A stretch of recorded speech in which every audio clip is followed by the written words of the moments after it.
कहानी शुरू करने से पहले अगर आपने हमारे चैनल को अभी तक सब्सक्राइब नहीं किया तो सब्सक्राइब कर लीजिए और बेल आइकन दबा दीजिए। अगर ये वीडियो पसंद आए तो लाइक का बटन दबाना ना भूलें। ये फिल्म इस सीरीज़ की अंतिम फिल्म है। अगर आपने इसके पिछले पार्ट्स नहीं देखे तो इसका लिंक नीचे डिस्क्रिप्शन में दिया गया है, इस पर क्लिक करके आप इसे देख सकते हैं। इस फिल्म की शुरुआत में हम देखते हैं कि हाई स्कूल ग्रेजुएट के 13 साल गुजर चुके हैं। जिम की अब शादी हो गई है। शिकागो में अपनी वाइफ मिशेल के साथ वो रहता है। उसका 2 साल का बेटा भी है। जब मिशेल बाथरूम में जाती है तब जिम इंटरनेट पर एडल्ट साइट खोलता है। इसे देखता हुआ वो हस्त मैथुन करना शुरू करता है। इतने में उसका बेटा उसे डिस्टर्ब करता है। यहाँ बड़ा कॉमिक सीन क्रिएट होता है। जिम जब बाथरूम के अंदर गया है तब मिशेल भी बाथटब के अंदर वाइब्रेटर का इस्तेमाल कर रही है। यानी दोनों एक दूसरे के बारे में छिपाने की कोशिश कर रहे थे। इधर हम क्रिस को देखते हैं। वो अब एलए में स्पोर्ट्स कास्टर के तौर पर काम करता है। उसकी सुपर मॉडल हॉट गर्लफ्रेंड है मिया। मिया क्रिस के साथ फेथफुल नहीं है। क्रिस से मिल रहे संभोग से वो खुश नहीं है। केविन की भी शादी हो गई है। एक आर्किटेक्ट के तौर पर काम करता है। इधर हमारी मुलाकात फिंच से होती है। फिंच अपने दोस्तों से बता रहा है कि वो आजकल दुनिया घूमने में लगा है। स्टीवन भी एक ऑफिस में अपने बॉस के अंडर में काम करता है। उसका बॉस बड़ा अब्यूजिव है। इनके पुराने क्लासमेट ने हाई स्कूल रियूनियन के लिए पार्टी ऑर्गेनाइज की है। यह पार्टी 1999 बैच के स्टूडेंट्स के लिए है। इस पार्टी को मिशिगन के इस क्रिट फॉल्स में अरेंज किया गया है। जिम और उसकी वाइफ मिशेल जिम के डैड के यहाँ लौटे हैं। यहाँ जिम की नज़रें जाती हैं कारा पर। पास्ट में जिम कारा को बेबी सिटिंग करता था। वो उसके लिए बेटी के जैसी थी, पर अब कारा 18 साल की हो गई है।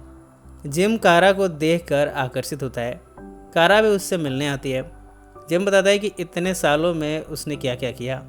अगली शाम को जिम, क्रिस, केविन और फिंच मिले हैं। ये एक लोकल बार में गए हैं। इनकी मुलाकात सेलेना से हुई है। सेलेना मिशेल की दोस्त है उसके बैंड से। यहाँ स्टीवन बड़ा ऑड बिहेव करता है। अगले दिन क्रिस जब बीच पर घूम रहा है तब उसकी मुलाकात हुई है हाई स्कूल गर्लफ्रेंड हीथर से। हीथर उसे बताती है कि आजकल वो एक कार्डियोलॉजिस्ट को डेट कर रही है। इधर केविन को भी हाई स्कूल स्वीटहार्ट विकी मिल गई है। दोनों फिर से मिलते हैं, एक साथ संभोग करना शुरू करते हैं। स्टीवन गलती से कारा के बॉयफ्रेंड के जेट स्काई को डिस्ट्रॉय कर देता है। इसी रात सभी कारा के बर्थडे पार्टी में पहुंचे हैं। कारा यहाँ ओवर ड्रिंक कर लेती है। नशे में वो हाई हो गई है। जिम कारा को ड्राइव करके घर ले जा रहा है। रास्ते में कारा जिम से जिस्मानी संबंध बनाने की इच्छा जाहिर करती है। जिम कहता है कि वो ऐसा नहीं कर सकता। वो कहता है, तुम बहुत छोटी हो और मैंने तुम्हें तुम्हारे बचपन में बेबी सिट किया था। मैंने तुम्हें गोद में खिलाया। कारा इन सब बातों को नहीं सुनती।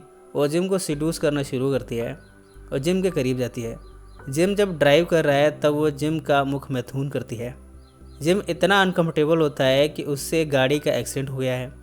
कारा बेहोश हो जाती है। जिम कारा को लेकर जब लौटा है तब वो मिशेल से और अपने बेटे से खुद को छिपाने की कोशिश कर रहा है। इधर केविन जब उठा है तब वो विकी को अपने बेड पर पाता है। उसे ये यकीन हो गया है कि नशे में इन दोनों ने जिस्मानी संबंध बनाया है। कुछ दिनों बाद जिम और मिशेल एक पार्टी होस्ट करने गए हैं। इस पार्टी को स्टीवन होस्ट कर रहा है। यहाँ जिम अपने फादर को भी लाता है। जिम की मदर अब इस दुनिया में नहीं है, इसलिए उसके फादर अक्सर अकेला सा महसूस करते हैं। स्टीवन जिम के फादर को काफ़ी पिला देता है। केविन विकी को कन्फ्रंट करता है। विकी कहती है कि उन दोनों के बीच में कोई भी जिस्मानी संबंध नहीं बना था। यहाँ मिया काफ़ी हाई हो गई है। उसने एक्सटेसी ड्रग लिया है। रॉन जब क्रिस को देखता है तो वो उसका मजाक उड़ाता है। हीथर क्रिस के पास जाती है।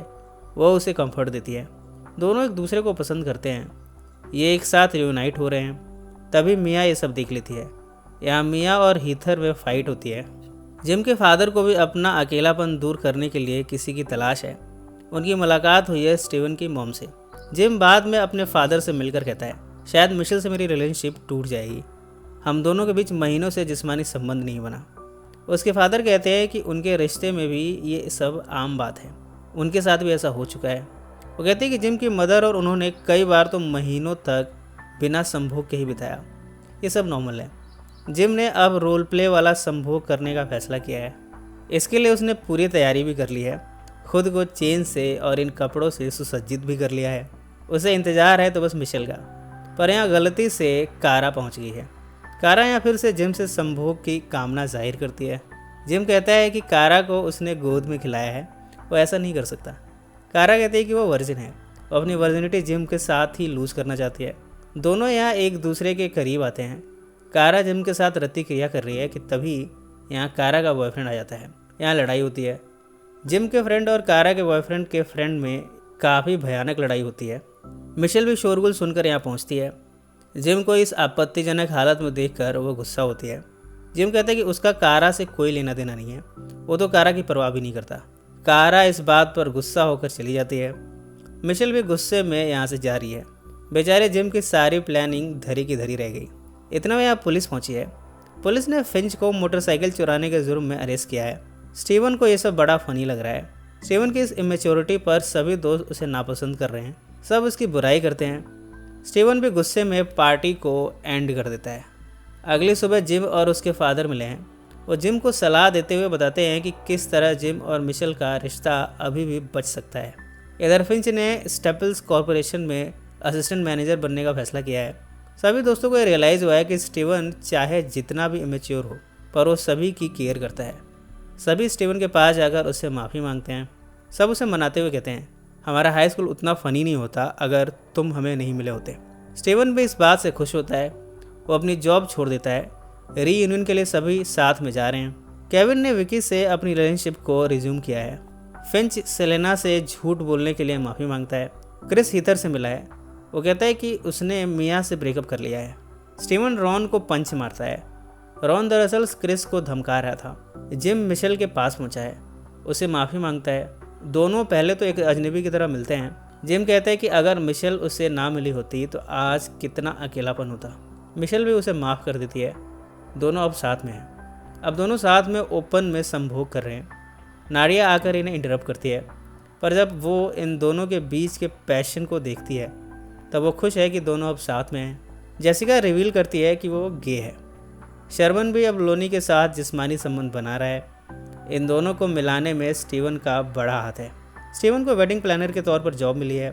फिंच की माँ अक्सर स्टीवन पर ट्राई मारती रहती है। इसके बाद दोनों यहाँ हमबिस्तर होते हैं। ये सब ये एक फील्ड में कर रहे हैं। बाकी के दोस्त इस नज़ारे को देख रहे हैं। सभी स्टीवन को एनकरेज करते हुए शाउट करते हैं। अगली सुबह जिम और कारा मिले हैं। दोनों एक दूसरे से माफ़ी मांगते हैं। जिम कहता है कि जब वो कारा की उम्र में था तब उसके अंदर भी संभोग को लेकर इस तरह की डिज़ायर थी। इस उम्र में यह आम बात है। कारा उसकी इस बात को एक्सेप्ट करती है और इसके बाद दोनों ने एक दूसरे को माफ़ कर दिया है। क्रिस हीथर के साथ टाउन में ही रहने का प्लान कर रहा है। फिंच सेलेना के साथ यूरोप की ट्रिप प्लान कर रहा है। स्टीवन अब अक्सर फिंच की माँ के साथ सोता है। केविन ने एक पैक्ट ऑफर किया है। इसके मुताबिक साल में कम से कम एक बार ये सभी ज़रूर मिलेंगे और हाई स्कूल की यादें ताज़ा करेंगे।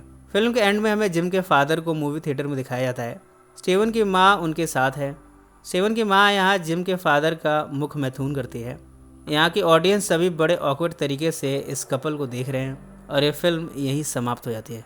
सो फ्रेंड्स, फिर मिलेंगे ज़िंदगी के किसी नए मोड़ पर।